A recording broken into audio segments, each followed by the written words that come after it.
escritor, guionista, director de cine, hacer un programa sobre alguien que es tantas cosas parece un reto difícil. Al final, sumergirse en el mundo neurótico, complejo y divertido de Carlo Padial acaba siendo apasionante, ya que no es más que mirarse a uno mismo en un espejo. Aprovechando su presencia en el Festival de Sitges 2014 para presentar su última película, Taller Capuchot, Vivi Rodando habló con Carlo Padial sobre su faceta cinematográfica.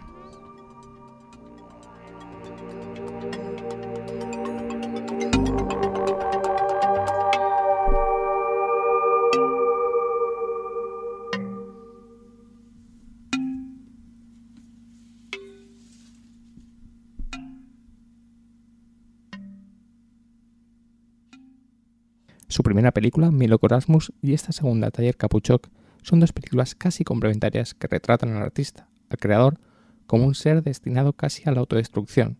Si en Mi loco Erasmus era el cine, en Taller Capuchot es la literatura, dos artes que Carlo Padial conoce a la perfección, ya que además de sus dos películas ha escrito dos libros como son Erasmus, Orgasmus y otros problemas y Dinero gratis, además de colaboraciones en colecciones como Prosa Inmortal o artículos en la web Playground. ¿Por qué en sus películas el artista vive una especie de neurosis continua? ¿Es el arte una especie de descenso a los infiernos? Ya, bueno, claro, como dice el propio personaje de Miguel en la película, uno hace lo que hace y ya está, no hay más. O sea que tampoco... Es curioso, sí, en otra entrevista me preguntaban como, bueno, estás rayado con el tema de los artistas que se van para abajo. Y en parte sí, o sea, en parte me gusta mucho, en parte tengo inclinación por las películas que tienen una estructura en las que se produce una cierta desintegración del personaje, no necesariamente en un ámbito creativo siempre, pero sí pienso en The Lost Weekend, por ejemplo, de Billy Wilder, o pienso, por ejemplo, en El Quimérico Inquilino, o en Repulsión, o bueno, y en tantísimas películas, pero también en libros. Y hay algo sí, o en Muerte en Venecia, o sí, hay algo, uno no escoge sus temas, yo creo, pero o al menos yo no soy el tipo de persona que escoge sus temas. Vive con ellos o sirven como proyecciones de lo que uno es, pero claro, yo escribo de lo que conozco y entonces, claro, yo para empezar soy una persona muy neurótica que vive en un entorno creativo y desde hace muchos años, entonces es un poco como los raperos que rapean de lo que conocen, rapean de las perras o de tal, o están con las biches y los coches y te voy a matar y si sacan 5 discos, de golpe no hay un quinto disco que es todo sobre el conflicto de Oriente Medio, por ejemplo.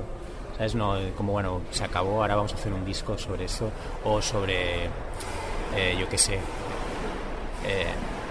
se mantienen en lo suyo, en lo que ellos conocen. Y en cambio parece que en el cine está privado de eso. El cine debe ofrecer una cierta diversidad del autor o lo que sea.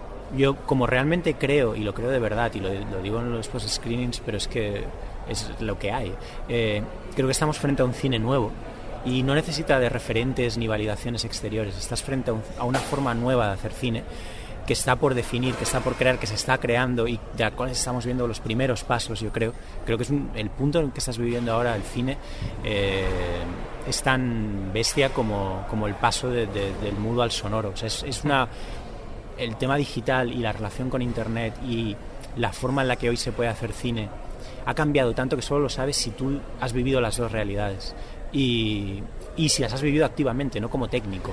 La gente que está dentro de una supuesta industria, que no sé muy bien qué es eso, pero desde luego no pueden opinar sobre esto. Solamente quien creativamente he intentado escribir una película, dirigirla antes y ahora, se da cuenta de lo revolucionario que es el hecho de que yo me pueda presentar en cualquier sala del mundo casi con un USB y que esté montando con el mismo Mac con el que está montando Bayona o el montador de Bayona su película. Eso genera una realidad totalmente nueva y también eso incluye las cámaras y el sonido y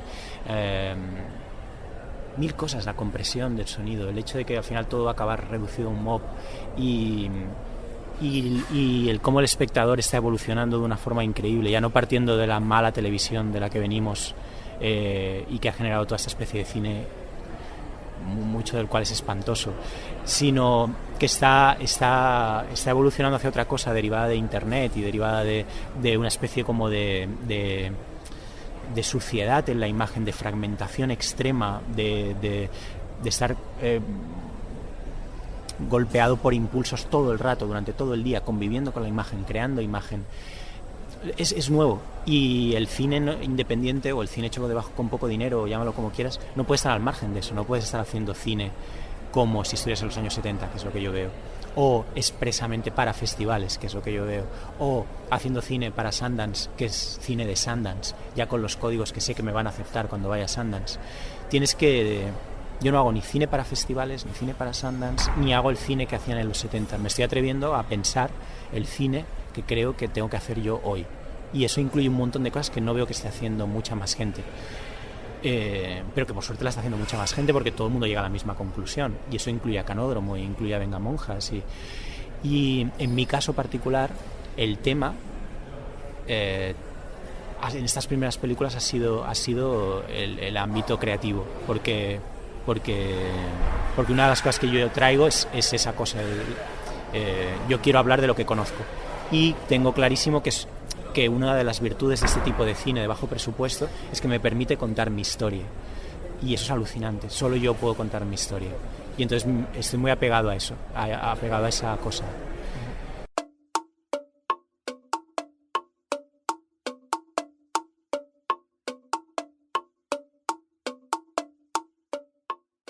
Hay una nueva forma de hacer cine, pero ¿hay un nuevo cine español? Carlos Bermud, Pablo Hernando, Chema García Ibarra, Los Hijos o Canódromo Abandonado, entre otros muchos, representan un nuevo cine que hace las cosas de forma diferente y que está pasando desapercibido para algunos.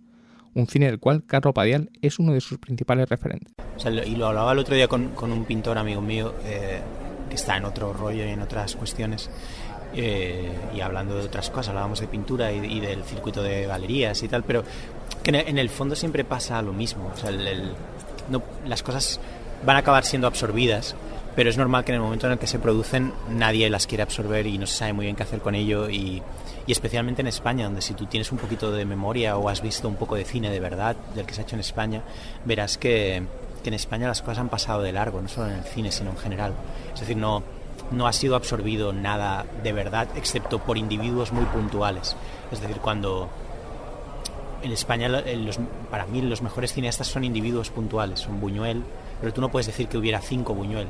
O sea, no estaba Dalita porque coincidieron en una escuela, pero no salió toda una escuela de cineastas del que Buñuel es el más brillante, como pasa en Estados Unidos.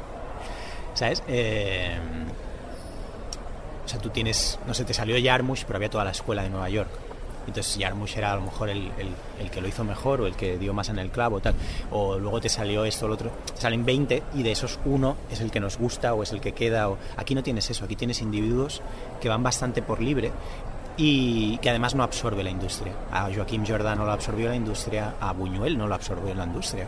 Buñuel, todo su cine está hecho en México y en Francia, y solo al final, y muy de rondón, hizo alguna cosa aquí, por algún personaje puntual que produjo alguna película, pero no tienes, ha sido siempre así. Por suerte hay alguna excepción maravillosa como Berlanga o Almodóvar, pero que han conseguido tener éxito tanto fuera como dentro, pero en general las cosas pasan un poco desapercibidas, y lo que estás viviendo ahora es una realidad nueva, súper interesante, que todo el mundo debería recibir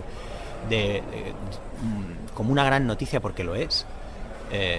Y es como tú dices, que en los últimos, 5, 6, 7 años, me da igual, han aparecido un grupo de películas que sin duda tienen muchísimas cosas interesantes, que proponen una renovación muy profunda del cine español, y sin embargo en ciertos ámbitos se vive con miedo. Eso se vive con miedo porque aparecen discursos muy pobres y muy penosos, ¿no? Como, oh, claro, ahora vamos a empezar todos a hacer películas en casa de nuestro padre y tal. Y no va de eso. La cosa es muchísimo más sencilla que todo eso.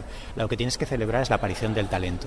Entonces, absórbelo, no te preocupes. O sea, vuelvo al rap, que es una de mis formas de expresión favoritas. En el rap no se preocupan porque un gilipollas esté grabando sus mixtapes en su piso o en el sótano de la casa de sus padres, o esté rapeando en el parque. Simplemente lo coges y ya está, y lo absorbo porque es talento. Y eso es lo que hacen las sociedades fuertes, absorben el talento, lo absorben todo. Es como una máquina que todo lo absorbe. En cambio aquí parece que tenemos como que justificar lo que estamos haciendo. Es como, bueno, no, yo esto lo he hecho porque... No, ¿qué más da? O sea, ¿te molesta cada película con 20.000 euros? Dame 500.000, las voy a hacer igual. Ahora, Si el precio de hacer las películas con 500.000 euros o con 1 millón de euros o con 2 millones de euros es que pierda por el camino casi todo lo que hace que mis películas o lo que yo hago sea interesante, entonces yo no estoy interesado en hacerlas. Y esa es la transición que yo creo que se debe producir. Y ahí es donde aparece la figura que de verdad importa y que debe uno poner en cuestión, que es la de productores que vayan siendo capaces de absorber eso. Y por suerte tenemos ejemplos como el de Carlos Bermud, que demuestran que es posible, que simplemente hace falta el absorberlo y punto. No hay que plantearse tanto las cosas. Si Diamond Flash, en la pared hay gotelé o no hay gotelé, o si se ven los enchufes, o es como, bueno, tranquilo, tú sigue.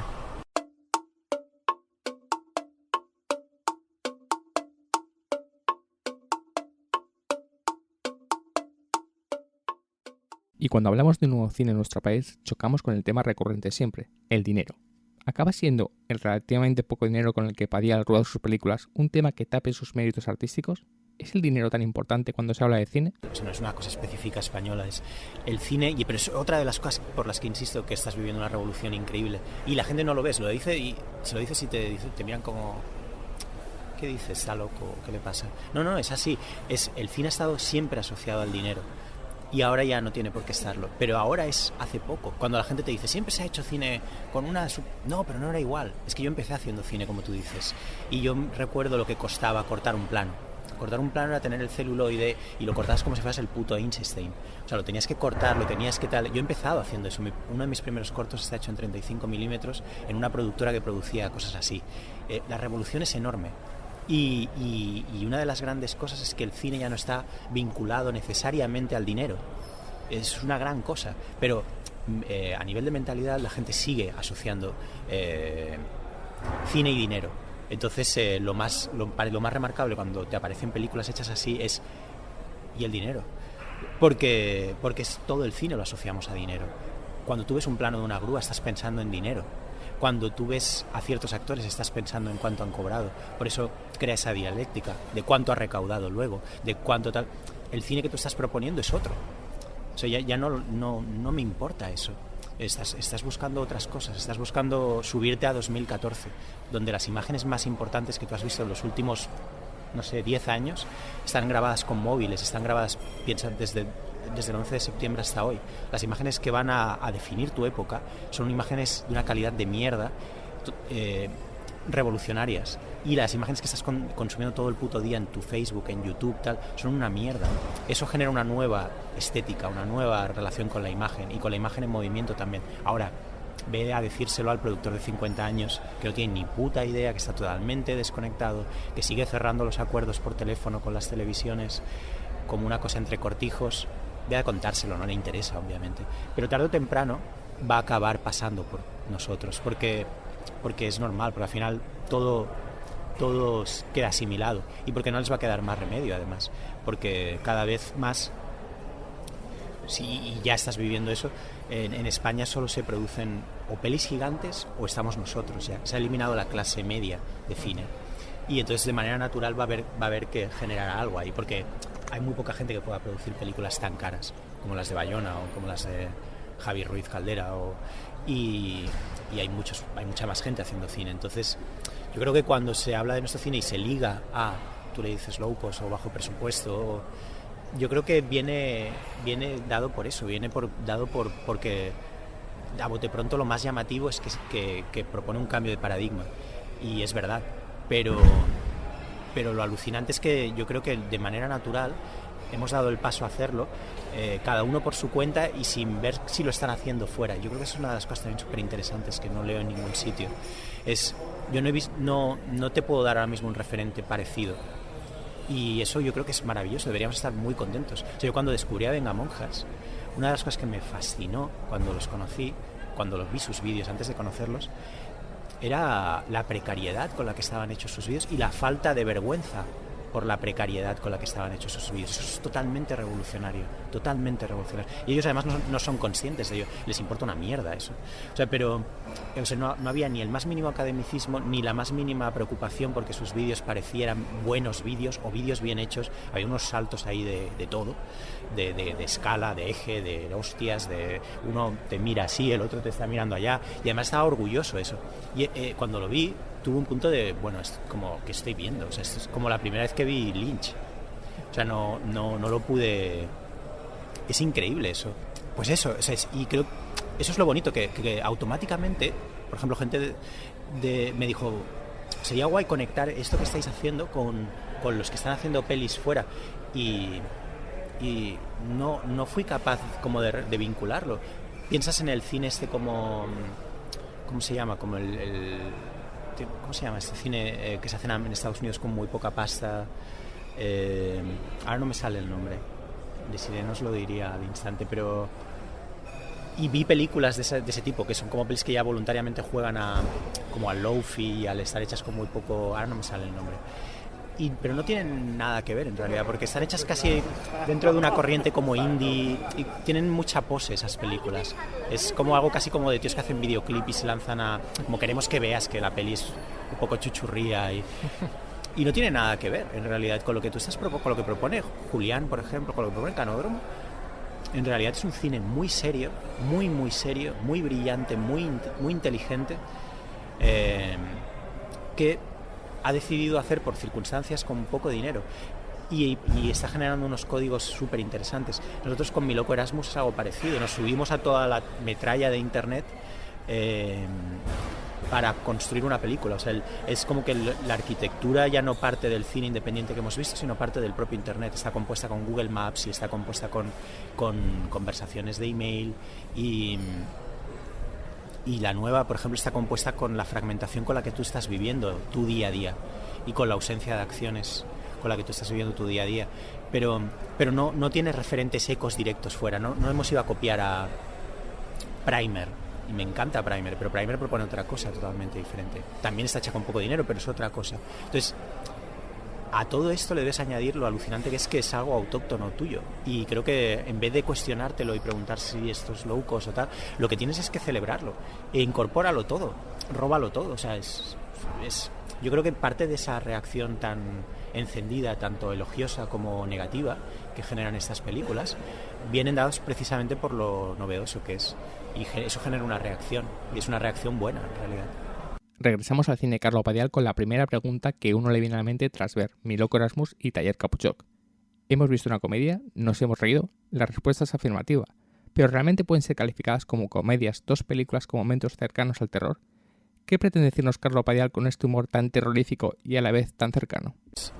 Tengo la impresión de que en mi vida todo es de risa, pero todo es de risa a un nivel que es terrorífico en realidad. Y tal y como yo lo vivo es así. O sea, vivo muy en una especie de terror cotidiano, terror invisible, en el que, como pasa en la película de Miguel, no sucede nada, y el propio personaje de Miguel lo dice en la película. Dice, vivo, en mi vida no pasa nada, no hay acciones, simplemente estoy sentado, camino, voy a otro sitio para estar sentado otra vez.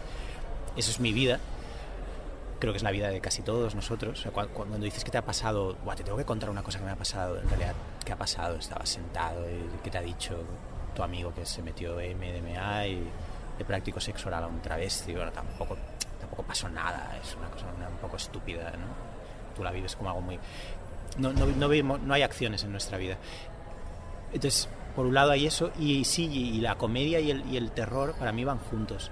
La próxima película que espero que se pueda hacer, y que confío en que podamos hacer, ya tal vez lleva el paralelismo, o sea, ya reparte el tiempo a las dos cosas, o de una forma ya directa y clara. O sea, ya no es, creo, si la conseguimos hacer y la hacemos bien, espero, ya directamente podrás verla a la vez como una comedia y como una película de terror, porque es las dos cosas a la vez. Y tiene que ver con eso. Yo veo la vida como una pesadilla hilarante. Es muy bonita, es alucinante, pero es terrorífica. Pero es terrorífica de una forma muy abstracta. En serio, no lo sé definir. O sea, que yo cuando estoy solo en casa insisto en que debo estar totalmente zumbado. O sea, para mí todo salta, y el otro, las personas con las que trato, el terror siempre está al acecho, pero yo lo vivo todo así. Soy yo, ya lo sé, no es normal. De hecho, es evidente que estáis hablando con alguien que en breve le van a ingresar en algún sitio, pero no importa. Y muchas de las obras que me gustan, tanto películas como libros, han sabido retratar muy bien esa relación entre entre el terror y la risa. Y pienso en Strindberg, por ejemplo, que es alguien que lo supo detallar muy bien, es un grandísimo autor, que tanto en sus obras de teatro como en sus escritos lo supo retratar muy bien. Y pienso, por supuesto, en Polanski o en Lynch. Yo con las películas de Lynch me parto de risa, me parece un tío con un sentido del humor extraordinario, pero claro, las cosas que plantea son terroríficas en muchos casos, sobre la sexualidad, sobre lo que quieras, sobre la sociedad. Y a mí me pasa algo muy parecido, vivo todo el día entre el terror y la risa floja.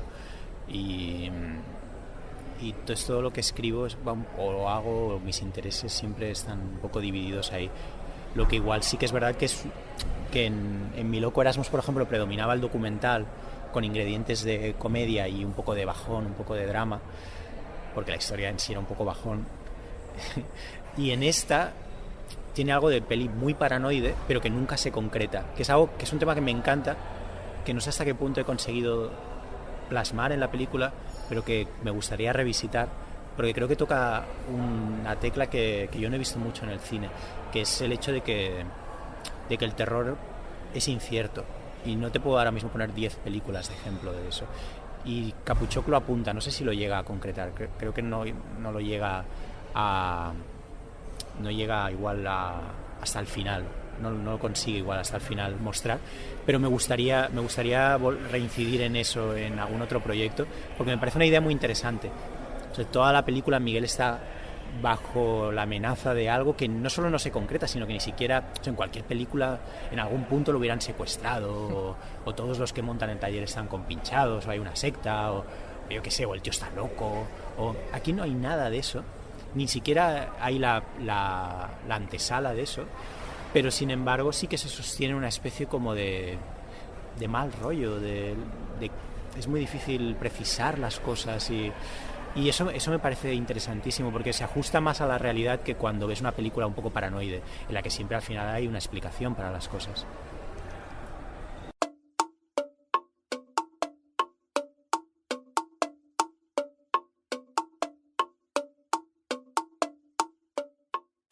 La neurosis del cine de Carlo Padial están perfectamente recogidas en la estructura tanto de Mi loco Erasmus como de Taller Capuchok. Las dos películas no dejan de ser puzzles que el espectador debe componer para llegar a un resultado final. ¿Por qué huir de cierta narración convencional en sus películas? Yo funciono así. Un poco lo que te decía antes, uno no escoge quién es. Taller Capuchok está financiada con dos aportaciones importantes de dinero, una cantidad ridícula, pero total, o sea, dos inversores privados nos dijeron, haz lo que os dé la gana y ya vendréis. Y uno de ellos, uno es hiper generoso y no había ningún problema, pero el otro, un día teniendo conversaciones, el tío me decía, es que deberías acercarte más a esto o más al otro, con el miedo de que la peli, porque le hubiera puesto dinero, pero hablando en general, sea demasiado cerrada o sea demasiado... Y yo le escuchaba y decía, bueno, sí, tienes razón, y me ponía ejemplos como hay esto y hay lo otro, y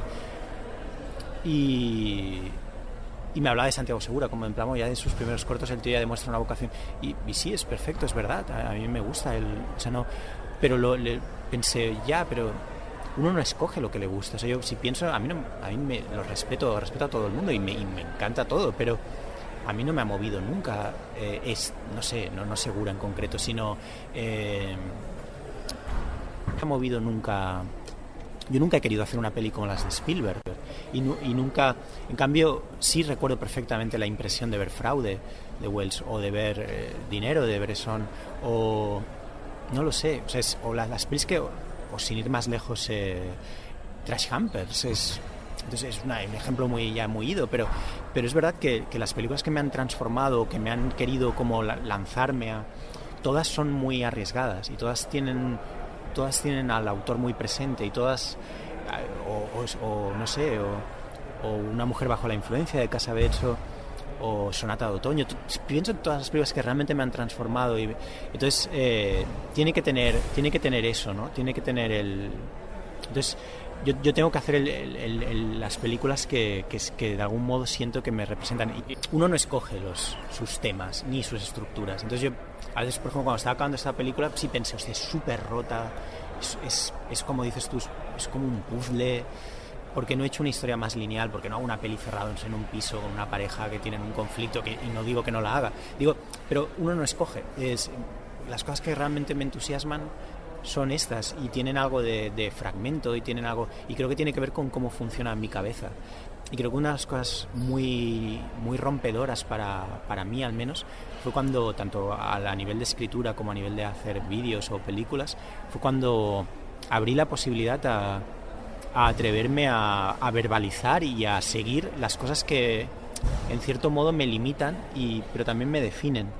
Y una de las cosas que me define es que yo tengo una atención muy distraída. Por ejemplo, ahora estamos hablando y soy incapaz de centrarme, no os puedo mirar muy bien y debo estar fatal, ¿vale? Pero es así, o sea, si yo tuviera que grabar esta escena, incluiría mucho rato esa esquina, incluiría mucho rato sus movimientos, pero ni siquiera estoy prestando atención. Es una especie de conciencia marginal disparada. El ruido está muy subido, me motivan mucho los taladros. Si ahora irrumpiera un taladro me moriría de risa. Me parece maravilloso. Entonces, cuando luego veo el cine tan ordenado, con el cuadro tan compuesto, tú dices una frase, hay un silencio de un segundo, ahora intervengo yo. Eso es lo contrario de lo que soy yo. O sea, mi cabeza funciona de una forma muy ruidosa. O sea, estoy muy pendiente de eso del ascensor que sube y estoy, mientras estamos hablando, estoy como todavía rayado porque a lo mejor durante la mesa de Prosa Inmortal he pensado que tenía una mancha y es pasta de dientes, porque yo sé que es pasta de dientes, pero puede parecer semen y a lo mejor pienso, no sé, igual alguien piensa que estoy haciendo cruising en Sitges y como ojalá la gente no me está escuchando, solo está viendo que soy un puto pervertido de mierda y entonces claro, ya me pierdo el libro, pero eso estaría en la película, ¿vale? O sea, no solo estaría la presentación del libro, estaría también toda esa locura, ¿vale? Y el hecho de que pasaban los trenes y estaba todo el rato pensando qué bonito y qué raro y qué ruido, qué alto está y el vaivén del viento. Uno no escoge sus temas, pero es una gran ruptura el atreverte, por ejemplo, a ilustrar eso, a seguir eso, ¿sabes? En vez de pretender como contenerlo, decir, no, esto es lo que yo soy. Y cuando ruedas lo mismo, o sea, yo no voy a pretender, no voy a autoimponerme un cine, como si el cine fuera de una determinada forma. Me voy a atrever a proponer que las cosas sean como yo quiero. Y entonces, claro, eso choca. Pero, no sé, yo por ejemplo, me encantan los barridos, por ejemplo, y habrás visto que esta peli, Mi loco Erasmus también, pero en esta todavía más, está compuesta a partir de barridos, y está compuesta a partir de los barridos y de la gente que se cruza por delante de la cámara, porque grabábamos a mucha distancia para que de algún modo la escena se introdujera en la ciudad o en la librería, en el caso de la librería, o en la calle, cuando fuera en la calle. Entonces tirábamos con cables muy largos y la película está montada a partir de la gente que se va cruzando, que te permite cambiar de plano, o de los barridos del propio cámara yendo de un personaje al otro o yendo a buscar algo. Eso es lo que quitas normalmente, eso es lo que quieres evitar, eso es como suciedad en la imagen, pero para mí compone, porque yo veo el mundo así y porque creo que está más vivo y genera algo que me gusta mucho.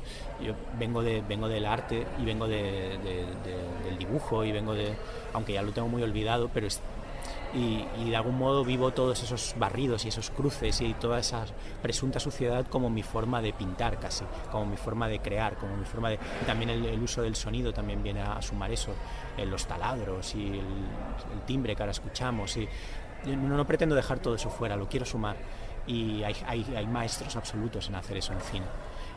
Bresson, por ejemplo, el diseño de sonido de sus películas es maravilloso, como suenan las cosas. Y entonces sí, el fragmento es muy importante para mí, y toda esa cosa que la gente descartaría y que es presunta suciedad, para mí es vida y es alucinante. Los cables, no sé, este barullo de cosas que tienes tú aquí, el cómo se te ha enredado un poco la acreditación. Me gusta todo eso, ¿no? Frente al cine tan... ¿no? Donde todo el mundo va bien maquillado y todo está bien compuesto. A pesar del laberinto que son sus películas, es difícil perderse en el cine de Padial. No en vano, a pesar de los múltiples montajes que tiene Taller Capuchok, uno siempre acaba llegando a la meta. Y en eso se nota la faceta de escritor de Carlo Padial. Un cine puzzle, pero cine trabajado y pensado hasta la última coma. Yo lo vi, sí, puede ser. Yo lo viví como el más punky, o sea, el más...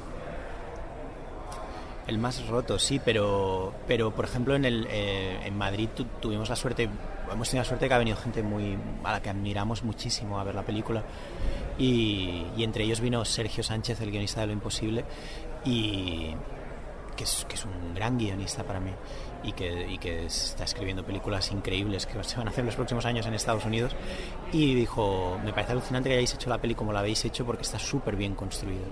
Y yo no hago las cosas, no las vivo así, yo lo vivo todo de forma mucho más agitada, pero eso es un gran elogio, tanto que lo digas tú como Sergio, porque no es gratuito. Me molesta cuando la gente ve, ya sea Mi loco Erasmus o esta película nueva con Miguel, y cree que estamos como zumbados, o que es como estamos como en el estudio. En Mi loco Erasmus estábamos en el estudio y era como, bueno, Dida, ahora di esto, y porque no es para nada así. Somos como unos fanáticos, somos como unos putos locos, muy disciplinados, y lo que es muy loco todo, pero realmente somos muy disciplinados. O sea, yo para esta película nueva, para Taller Capuchok, escribí y reescribí las escenas 1000 veces y me iba adaptando a las localizaciones que íbamos pudiendo conseguir, pero era muy riguroso en el proceso. Y en Mi loco Erasmus, por ejemplo, parte de una ahí no teníamos guión, pero teníamos una escaleta detalladísima de lo que queríamos y éramos muy específicos con cómo empezaban y acababan las escenas, con lo que tenía que pasar, con lo que sí, evidentemente buscamos que las cosas estén bien estructuradas. Cuando la gente cree que lo que hacemos nosotros, o porque lo llaman posthumor, o es como, bueno, di cualquier cosa, no sé, da igual, todo va a colar, porque da igual, porque realmente puedes colar cualquier cosa.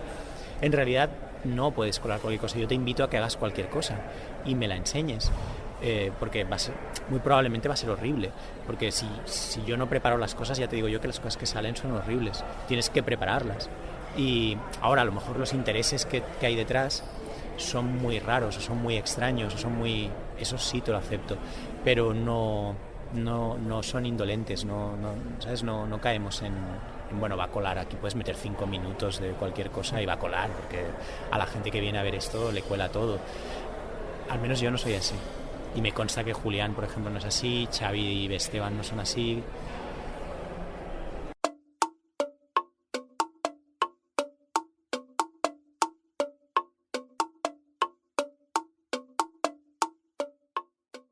Las dos películas de Carlo Padial están basadas en sendas obras suyas. Si Mi loco Erasmus es una adaptación de su libro Erasmus, Orgasmus y otros problemas, Taller Capuchok es otra adaptación, esta vez del artículo Atención, cuidado, talleres literarios, otra forma de engañar a incautos aspirantes a escritores fracasados, publicado en Playground. Pero como en el mundo de Carlo Padial no es sencillo, estas adaptaciones son completamente libres y solo pretenden coger cierta esencia de su fuente original. Pero a pesar de estas diferencias, la obra literaria de Padial y su obra cinematográfica acaban siendo absolutamente compatibles.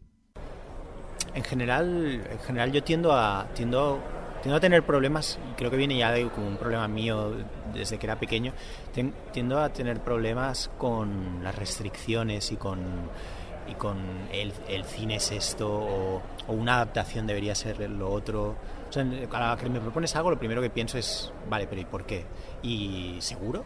Y no sé, es como cuando alguien me dice, no sé, es que no sabría qué decirte, pero una sitcom tiene que ser a 3 cámaras. Yo no he hecho nunca una sitcom, pero lo primero que te diría es ¿por qué? Y tiene que ser con público en directo, ¿por qué? No, tiene que ser con risas enlatadas, ¿por qué? O sea, cualquier cosa que me vayas a proponer, o la luz debería ser, bueno, ¿por qué? Y con esto es lo mismo, es una adaptación, se supone que debería pues haber cogido el artículo, o en el caso de Mi loco Erasmus debería haber cogido mi libro y debería haber hecho una historia muy coral con una alemana o con un tío que tiene una beca, y pienso ¿por qué? A mí lo que me parece interesante a lo mejor de ese libro es el espíritu, que yo creo que está en la película, y me interesaban igual 2 frases, me interesaba el área en la que sucede, porque yo recuerdo que me motivó a mí a hacer ese libro. Y lo que me motivó era como una especie de estado de ánimo mío, conviviendo en Barcelona con tantos extranjeros, y lo que me sugería que eran, un poco como dice Dida, que en la película era, Dida que al final de la película dice, toda la película parte de que un día vi a un extranjero tirado en una parada de autobús, y eso es lo que me pasó a mí. O sea, yo escribí el libro y luego quise hacer Mi loco Erasmus motivado por un día yo bajando por una calle y viendo a un extranjero claramente de Erasmus hecho mierda tirado en una parada de autobús, y de golpe esa imagen, más allá de las connotaciones intelectuales, me pareció, me transmitió algo muy que no lo sé verbalizar. Y de hecho la película es y el libro en cierto modo también es mi respuesta no directa a eso. Y con el tema de los talleres viene un poco de lo mismo. Siempre son motivaciones muy abstractas, digo. En ese caso era esa imagen, y en el caso de la película de Taller Capuchó, que era la idea del taller, pero de una forma muy concreta, era la mesa. Y era, si tienes presente nuestros vídeos, hay un montón de vídeos nuestros que suceden en torno a una mesa, y es muy extraño, en torno a la idea de una reunión, en torno a la idea de una entrevista, en torno a la idea de una reunión en una oficina. Hay muchos. Y no sé muy bien por qué, pero hay algo creo que tiene que ver con algún tipo de cosa, tiene algo que ver creo que tiene algún elemento como de sátira social. No lo he pensado nunca, lo estoy pensando ahora, pero en general cuando estoy en una reunión o hay una mesa, aparece la mesa, pero podría ser una comida, podría ser creo que aparece la noción de convención social. Y automáticamente yo, que tengo como un espíritu satírico natural, tiendo a interesarme por eso y por los mecanismos que se van a poner en juego en torno a esa mesa, si es una reunión de trabajo o si es, en el caso de un taller, la presunta transmisión de conocimientos, que por supuesto no se va a producir jamás en un taller literario. Y me da pie a construir una sátira, pero siempre parten de imágenes muy abstractas, y no muy abstractas, pero casi pictóricas. Es decir, me gusta el motivo de la mesa, y me gusta el motivo de la mesa en el contexto literario. Entonces sobre eso empiezas a construir, y sí, no sé, un poco eso, sí, no sabría decirte, pero... Dos coincidencias de Miloko Erasmus y Taller Capuchok están en el protagonismo absoluto de sus dos actores, Didac Alcaraz y Miguel Noguera. Además de coincidir en su brillante interpretación, los personajes de Alcaraz y Noguera podrían ser las dos caras de una misma moneda. ¿Hubieran sido intercambiables en las dos películas? ¿Cómo ve Carlo Padial a Didac Alcaraz y a Miguel Noguera? O sea, claro, para mí Didac y Noguera, y también en sus respectivos papeles en las películas, son representantes de cómo los veo yo, supongo. Para mí Didac es un tío totalmente pasión, es vida. Pero lo que a mí hace que me interese muchísimo Didac, que me parece un tío increíble y una persona excepcional como yo no he conocido otra, es que es un tío que se mueve como por la pasión absoluta. Y Miloko Erasmus, en cierto modo, retrata eso, retrata a alguien que siente que no hay suficiente vida en el sujeto que ha ido a buscar, como él ha ido a buscar la vida pensando que estaba, y de hecho lo dice en la película, y como no hay nada, decide imponer la vida y al propio sujeto, que en este caso son los Erasmus, y eso le lleva a una búsqueda muy rara y muy oscura, y que le lleva y en cambio tanto Miguel Noguera como el personaje que interpreta en Taller Capuchok, en el fondo es un poco diferente. Yo creo que parte de otra cosa, se parece un poco más a mí, en el sentido de yo no soy tan así, yo soy alguien más un poco más recogido, tiene una vida como más interior, no expresa tanto las cosas, tiene un punto casi como que comparto mucho además con Miguel, como muy casi monacal en realidad. Tanto el día a día de Miguel como el mío en el fondo no hacemos nada, y tenemos esta vida casi como de pequeños santos que no importan, como de que lo único que hacen es, si les dejaras, lo único que harían es eso, es llenarte la casa de papeles escritos, sabiendo que no le importan a nadie, y como una especie de vida muy dedicada a esos papeles, sin más recompensa que el acumular los papeles, y con una especie de extraña esperanza de trascendencia, pero no de trascendencia en forma de fama, sino de trascendencia a través de la existencia de sus propios papeles, y dedicado a ellos. Y de hecho para mí la escritura es eso, la escritura es algo muy privado, es algo muy íntimo, y es como vivo yo bastante mi vida. Si yo tuviera más dinero, en realidad no haría nada diferente a lo que hago ahora. Lo único que lo haría igual con un poquito más de calma, pero haría exactamente lo mismo. Intentaría hacer el mismo tipo de películas, el mismo tipo de libros, igual salía con un poquito más de dinero para ir más holgados y para poder pagar todo y poder cerrar esto si lo quiero cerrar porque quiero grabar esta escena que estamos ahora viviendo, pero en vez de tenerla que hacer a toda prisa y con problemas y tal, pero en esencia no variaría nada. O sea, porque mi vida es muy recogida, es muy... Y vuelvo a la gente que me ha gustado. Robert Walser, por ejemplo, era un tío que se dedicaba a beber café, a pasear y a apuntar sus pequeños microgramas, y la recompensa estaba en los propios textos, no quieres nada más. Y entonces, en ese sentido, yo veo mucha diferencia entre los dos personajes, que los dos son de ámbito creativo, pero uno es como que, digamos, que la pasión le llega, casi se le vuelve en contra y la atropella, casi la fantasía, la vida le desborda. Y en el caso de Miguel, digamos que vive la realidad vive el exterior como algo que de algún modo invasor respecto a su vida privada y recogida como escritor, que en el fondo es lo único que le interesa, ¿no? Pero hay un problema ahí, que es el dinero y es el editor, y es un poco como lo vivo todo yo. O sea, yo tengo problemas con el exterior, evidentemente.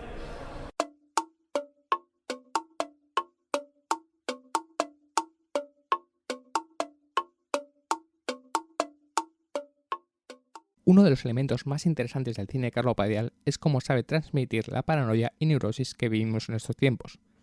En el caso de Taller Capuchok, el motor que inicia esta neurosis es cuando el protagonista es prácticamente obligado a impartir un taller literario. Si un taller literario y otros sucedáneos son una especie de estafa legal, ¿por qué cada vez proliferan más? ¿Son un reflejo de una sociedad a la deriva? Bueno, estás viviendo la época de la histeria absoluta, de la producción excesiva, expresiva, múltiple. Es una barbaridad. O sea, tú ya para empezar no puedes ver todo lo que hay. O sea, estás viviendo una especie de gran explosión.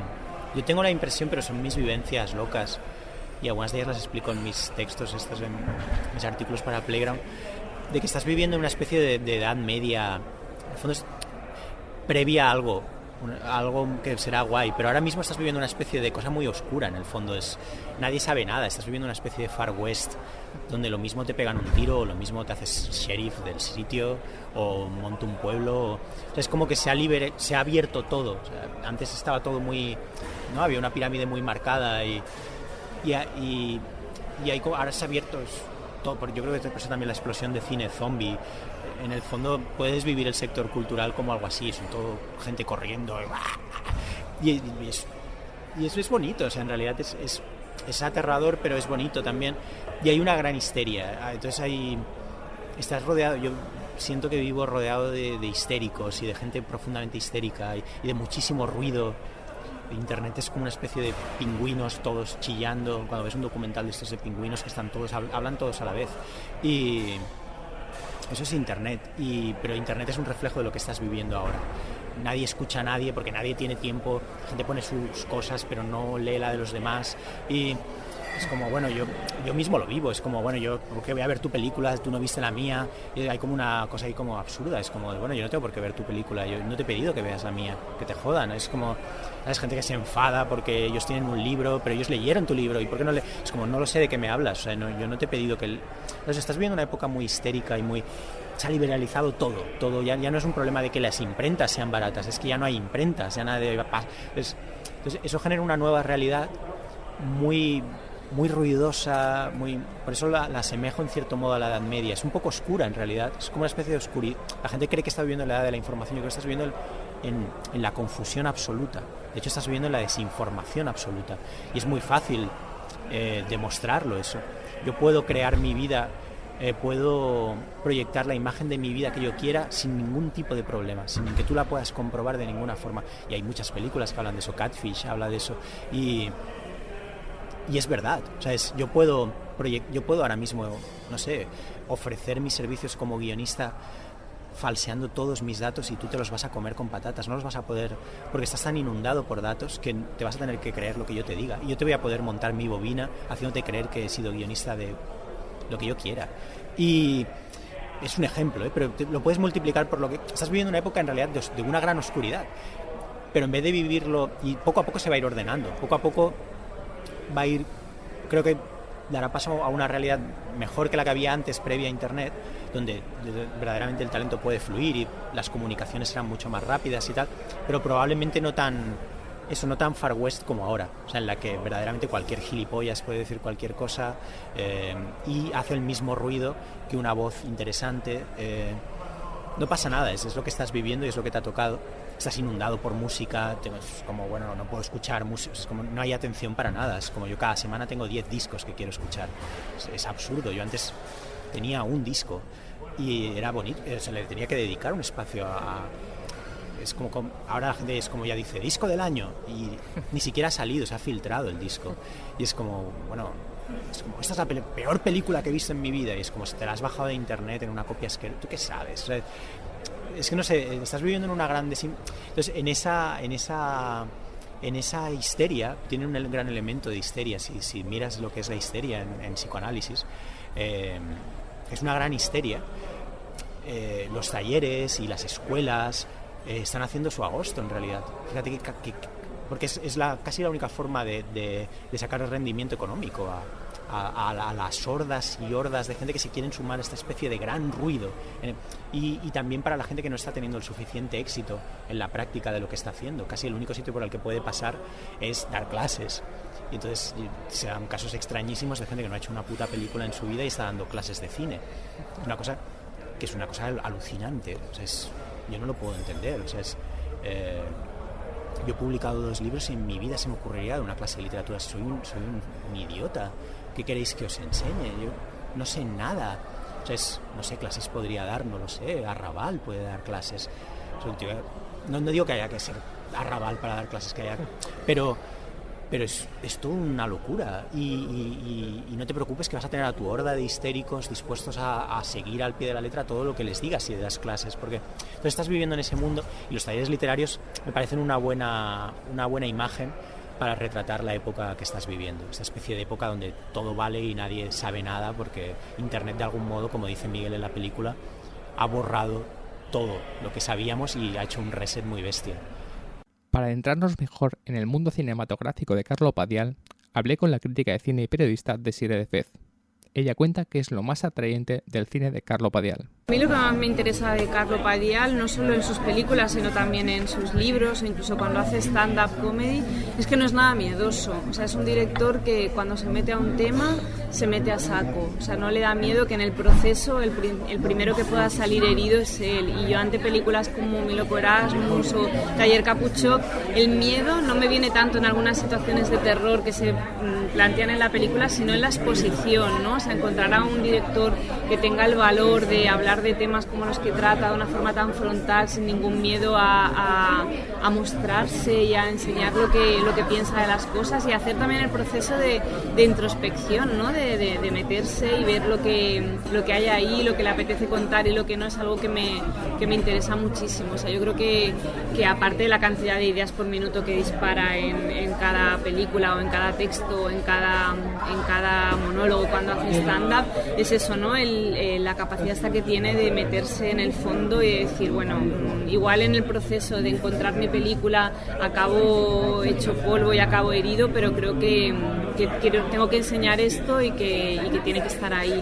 Y yo cuando veo sus películas es lo que más admiro, con la complicidad en el caso de Mi loco Erasmus de Didac Alcaraz, y en este caso de Miguel, ¿no? Que me parece que meterse en proyectos así es muy valiente porque lo que os comentaba, porque la exposición personal y emocional es brutal, y a mí es lo que... Y luego aparte a mí todo lo que tiene que ver con los procesos creativos y con la frustración que provoca cuando intentas levantar algo y de golpe no te sale bien, o la diferencia entre lo que pretendes y lo que consigues, que es algo con lo que convivimos todos cada día, es un tema que me interesa, y que cuando está bien llevado, que no está contado de una forma efectista, sino realista, pero sin ser tampoco excesivamente dramática. O sea, yo creo que hay una forma de contarlo muy honesta y muy brutal que me interesa mucho. Y luego formalmente me parece súper interesante lo que hace, porque por la forma que tiene de construir la narración, de rodar, que parece que todo esté muy dejado, pero en realidad está todo estudiadísimo todo el tiempo.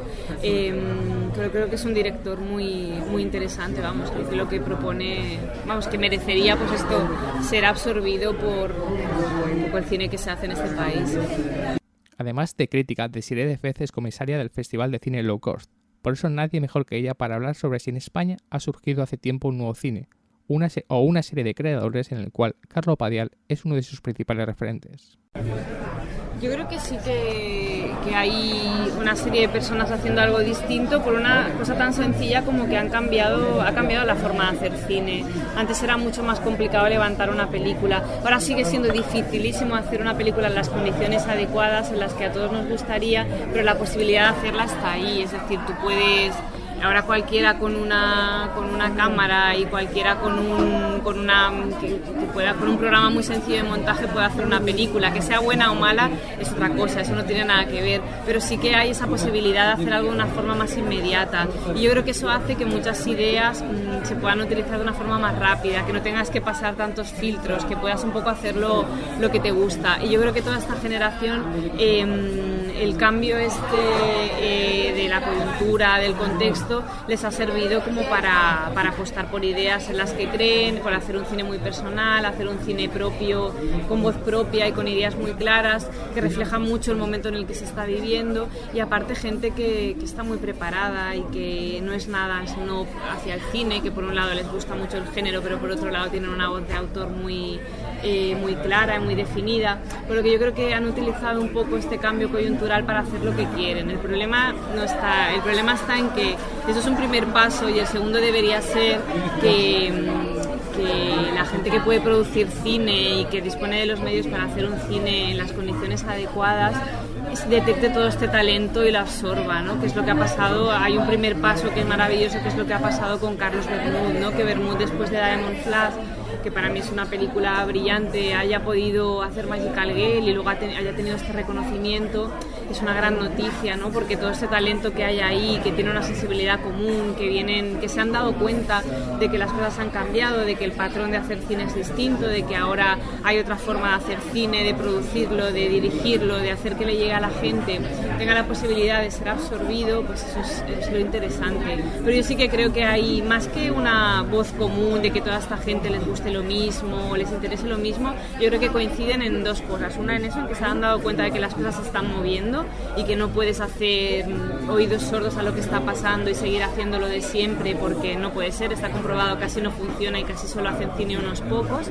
Y por otro lado, que es gente muy preparada en el sentido de, pues lo que os comentaba, de que no tiene una postura snob ante el cine, ¿no? Que beben de todas partes, que son muy generosos con todo, que utilizan lo que tienen alrededor y al mismo tiempo son atrevidos y proponen cosas nuevas.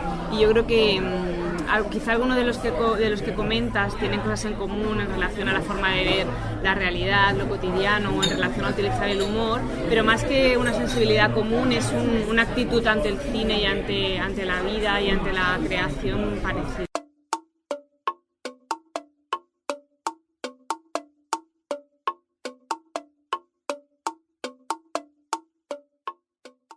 Y hasta aquí el repaso por la, a pesar de breve, completa carrera cinematográfica de Carlo Padial. En solo 2 películas, el barcelonés ha sabido reflejar un mundo personal donde la neurosis y cierto pesimismo conviven con una comedia cercana al terror. Ahora solo hay que esperar para comprobar cómo se expande el mundo Padial, mostrado en Mi loco Erasmus y Taller Capuchoc. Mientras tanto, podemos releer sus libros Erasmus, Orgasmus y otros problemas y Dinero gratis, o ver los programas de Go Ibiza Go, o podemos acercarnos al Festival de Alcalá de Henares el 13 de noviembre para ver su espectáculo Yo solo quiero ser yo, o volver a leer su conversación sobre fresas salvajes de Berman en el libro Pantalla rasgada de Desiree de Fez y Jordi Sánchez Navarro, o volver a ver Mi loco Erasmus, editada por Cameo en DVD. Todo ello mientras esperamos que los pioneros del siglo XXI se pongan a la mano a la obra con la nueva película de Carlo Padial. Y como posible pista de esa próxima película, uno se pregunta cómo se podrá solucionar en un futuro este caos de sobreinformación y exceso en el que la sociedad está inmersa. Bueno, tiendo a pensar bien de la humanidad y tiendo a pensar que todo se regulariza solo, creo, porque siempre ha sucedido más o menos así. No tengo ni idea, no lo sé. Yo creo que de manera, no sé nada, ya, absolutamente no tengo ni idea.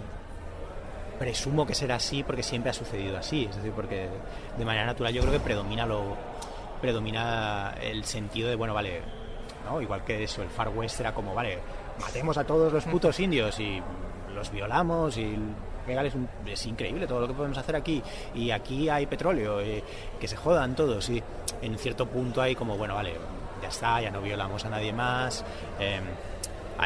solo se puede violar a ciertas horas, o si quieres tener a gente que es tuya, porque es gente tuya, porque he decidido que yo puedo tener gente que es mía, como decidieron en Estados Unidos, yo puedo tener gente que es mía, y si no quieres los mato cuando quiero, o los corto un pie, o en cierto modo otra gente dice, bueno, sí, pero solo negros, o sea, ya se empiezan como a regular, y es bueno, eso ya es un paso, y en cierto, pasan un montón de años más y dicen, bueno, sí, vamos a hacer como que lo olvidamos.